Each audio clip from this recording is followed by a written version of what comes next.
Shalom Aleichem and welcome to Online Smicha. Today we'll discuss the halacha from this week's Parsha, Parshat Balak. It's Shiva Asa B'Tammuz, Nidcha, and Yahafich Yom Eilu L'Sas and V'Simcha. Perhaps we can find something in this week's Parsha which symbolizes the Hafichas Bracha L'Klala. The story of Balak is famous, and what Balak wanted to do, and L'Poyo, how he benched Klal Yisrael with Bilam's famous words of Ma'toivu Alecha Yaakov Mishkanesecha Yisrael. The question is obvious, and the halacha poskim have a debate.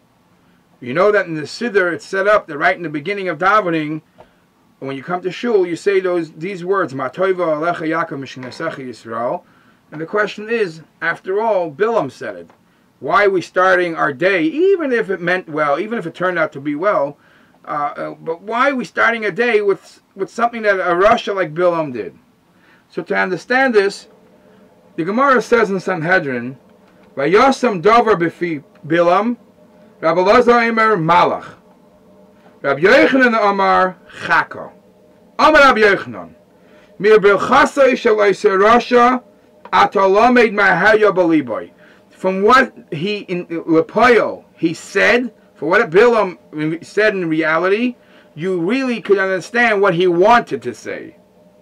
Bika Shleimar, he really wanted Chas v'Shalom to curse Klal Yisrael and say Shaloi Yehu Lahem Bati Knasiyas and Bati Midrashes. I hope, God forbid, they shouldn't have any more synagogues or gathering places, yeshivas. What he ended up saying is Ma'toivu Alecha Yaakov. He wanted to say, like Tishra Shechina Aleim, that the Eibusher should not dwell amongst Klal Yisrael.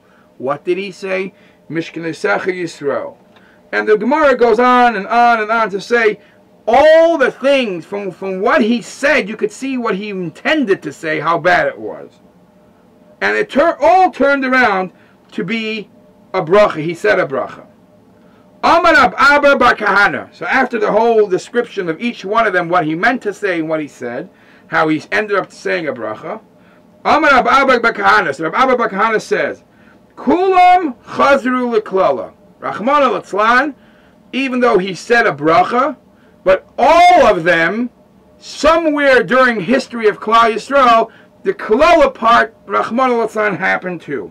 Chutz mi bati knasiyos ubati madrashes. Besides for this, that he wanted to say, Rachmana l'tzlan, shelo yiyu lahem bati knasiyos ubati madrashes, that never happened. That only stayed as a bracha. Shene'amar, and you're medayik from a pasuk. The pasuk says, "Vayafay Hashem elikecha lecha es haklala levracha." The Eibusher turns over, changes Rachmana l'tzlan. The curse should become a bracha. It did not say es haklalois lebrachos. He meant to say many klalos Rachmana l'tzlan, because most of them did come out lepoyo nebach. A lot of what he meant to say did happen in Jewish history.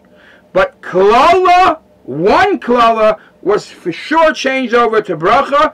And which one? The one that he said that Rachmana l'tzlan, there should not be any Bati Nesiyos and Bati Midrashes, never happened. Yidden throughout history always had Bati Nesiyos and Bati Midrashes. This is actually the answer in halacha that the Achronim speak about, why we open up with this statement. Because even though Bilam said this, but this is the one and only of what he said that for sure turned around and became a bracha. When you see our nusach in our siddur, where it says, Ma'toivu Alecha Yaakov, Mishkanesecha Yisrael, V'ani b'roiv chastecha v'veisecha eshtacha, which is a pasuk in Tehillim, V'ani sfilasi lecha Hashem eisratin, which is again a pasuk in Tehillim in Perek Hey. What's the connection and what's the flow, and why do we do it in these three psukim? So in Sha'ar HaKoilel he says like this: in the olden times, people would put their talis and tefillin on at home and walk from home to shul, and by the time they came to shul, they were ready to daven. So therefore, the girsa was different. They actually said the pasuk Vani b'roiv chastecha avei veisecha eshtachava el heichal kachecha b'yirasecha first. before Martoivu, because they were up to the part of davening where Eshtachva al Heichal Kachecha. They were ready to daven. They came with talis and tefillin. However, it's custom.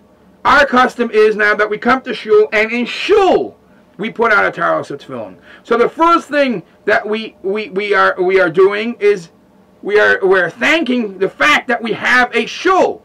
So therefore, the opening statement is the pasuk in Chumash where it says Matoivo Elecha Yaakov, especially that this is a pasuk in Chumash, and Vani B'Roiv Chasecha Vani Sfilasi are psukim and Tilim. They for sure, the pasuk of Matoivu for sure should come first. Yashikoyach, and please join us again next week.